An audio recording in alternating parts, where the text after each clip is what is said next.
Hello and welcoming back to this channel. और आज मैं आपको बहुत एक बेसिक चीज़ बताने वाली हूँ कि जो लेसन प्लान होते हैं वो कैसे बनाए जाते हैं।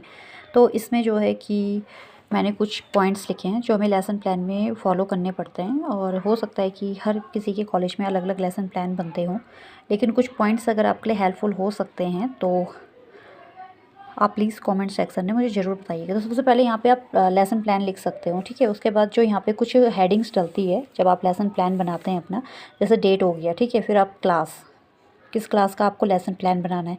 फिर सब्जेक्ट, अगर वो साइंस से रिलेटेड है तो आप इसमें विज्ञान लिखिए। फिर सब सब्जेक्ट जो होता है, क्योंकि ये जीव विज्ञान से रिलेटेड है तो वो बायो रिलेटेड है, तो इसलिए मैंने यहाँ पे जीव विज्ञान लिखा है। फिर आपका जो वादन होता है, मतलब कौन सा है, आप वो लिखेंगे।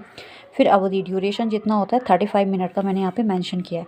फिर प्रकरण, टॉपिक क्या होगा आपका, जैसे मैंने दिया है सजीव, विशेषताएं एवं आवास, ठीक है। अभी मैं इसको पूरा लेसन प्लान बनाऊंगी, फिर उसको मैं अलग से अपलोड करूँगी। अभी मैं आपको बेसिक बता रही हूँ बिगिनर्स को। तो सामान्य उद्देश्य क्या होते हैं, ठीक है। साइंस से रिलेटेड है तो साइंस से रिलेटेड जो सामान्य उद्देश्य होते हैं वो आपके पूरे लेसन प्लान में सेम रहेंगे, ठीक है। कि बच्चों को जो है कि साइंस से रिलेटेड सब्जेक्ट को जान पाएंगे।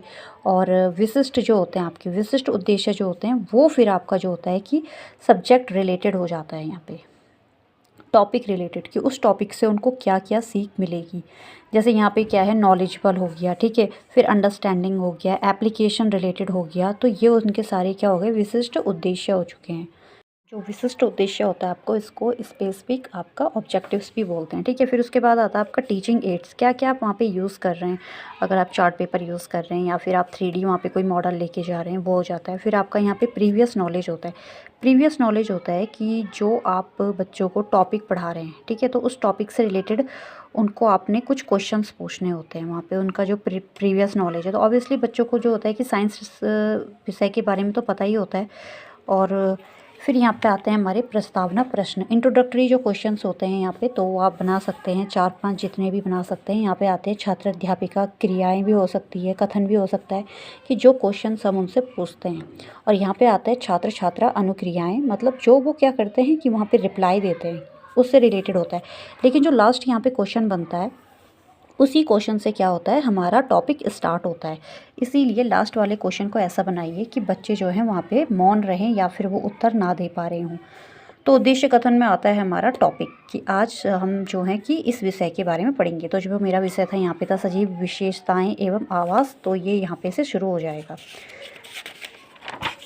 फिर इसके बाद आता है आपका प्रेजेंटेशन, जो सबसे इम्पॉर्टेंट है, जहाँ से आपका पूरा का पूरा लेसन प्लान जो होता है वो स्टार्ट हो जाता है। अब यहाँ पे जो प्रेजेंटेशन है, यहाँ पे आप क्या करोगे, बच्चों को एक्सप्लेन करते हैं। तो यहाँ पे सबसे पहले आपका सीरियल नंबर आ जाता है। फिर शिक्षण बिंदु आप जितना भी लेने चाहें, 2 टॉपिक लें या 3 टॉपिक लें यहाँ पे। फिर यहाँ पे व्याख्या आपकी जो आप यहाँ पे एक्सप्लेन कर रहे हैं। फिर यहाँ पे छात्र छात्रा अनुक्रियाएँ, मतलब वहाँ पे आपको बच्चे कैसे रिस्पॉन्स करते हैं। फिर ये होती है आपकी शिक्षण विधि, प्रविधि एवं सहायक सामग्रियाँ, मतलब आप टीचिंग कैसे यूज़ कर रहे हैं, वहाँ पे व्याख्यान कर रहे हैं। और उसके बाद जो आप टीचिंग एड्स क्या वहाँ पे यूज़ कर रहे हैं। और मूल्यांकन, ठीक है। मूल्यांकन के लिए आप यहाँ पे कुछ भी लिख सकते हैं।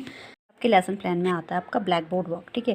ब्लैक बोर्ड वर्क के लिए आप क्या कर सकते हो, ऐसा एक ब्लैक चार्ट पेपर ले सकते हो, और उस ब्लैक चार्ट पेपर को आप क्या कर सकते हो, वहाँ पे पेस्ट कर सकते हो। और वहाँ पे आपको कैसे लिखना है, तो आप या तो वाइटनर की हेल्प से लिख सकते हो या फिर ग्लिटर पेन आता है आपका, उससे भी आप लिख सकते हो। तो ऐसा यहाँ पे आपने पेस्ट कर दिया। फिर सेम चीज़ यहाँ पे लिखनी है जो हमने क्या है यहाँ पे स्टार्टिंग में लिखी होती है, कि ये जो डेट हो गई, क्लास हो गई, सब्जेक्ट हो गया, ये सब यहाँ पे आ जाते हैं।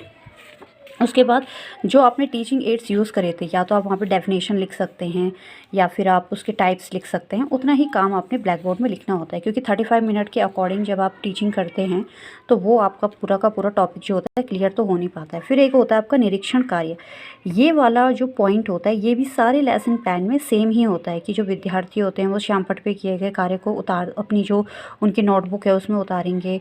और जो सब्जेक्ट टीचर है वो क्या करेगा, कक्षा में घूम घूम के कार्यों का निरीक्षण करेगा या करेगी, ठीक है। तो उसके अकॉर्डिंग आपने यहाँ पे इसको लिखना है। फिर आते हैं आपके पुनरावृत्ति प्रश्न, इसमें वो क्वेश्चंस आप पूछ सकते हैं उनसे या लिख सकते हैं जो आपने उनको अभी पढ़ाए हैं और एक्सप्लेन किए हैं।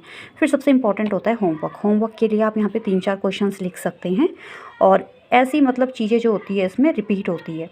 तो अगर आपको इससे रिलेटेड कोई भी क्वेरी है तो आप मुझे कमेंट सेक्शन में पूछ सकते हैं, और इसके बाद मैं अब इस लेसन प्लान को आपको फिल करके बताऊंगी। और अगर आपको फिर भी कोई कन्फ्यूज़न है तो आपने मेरी प्रीवियस लेसन प्लान्स की वीडियोस देखी होंगी, अगर नहीं देखी है तो प्लीज़ आप उनको विज़िट करिए, तो आपको मुझे लगता है कि अच्छे से और समझ आ जाएगा। Thank you for watching this video.